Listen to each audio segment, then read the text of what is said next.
Ganyan ka na ba bumati ngayon sa kuya mo, ha, Kil? At ano naman kung nandito ako?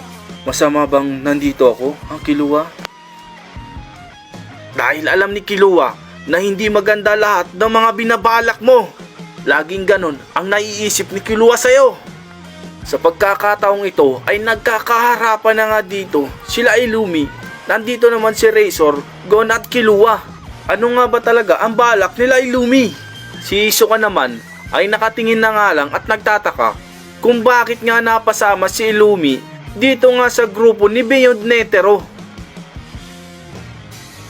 Jing, sa pagkakataong ito ay hindi maganda ang kalagayan natin dahil pares nating naibuhos ang lahat ng makakaya natin sa laban.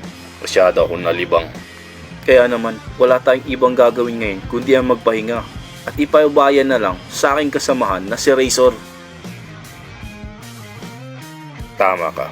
Wala na tayong magagawa kundi ang magpahinga na lang. Pero batid ko na ngayon kung ano ba talaga ang gusto nila dito.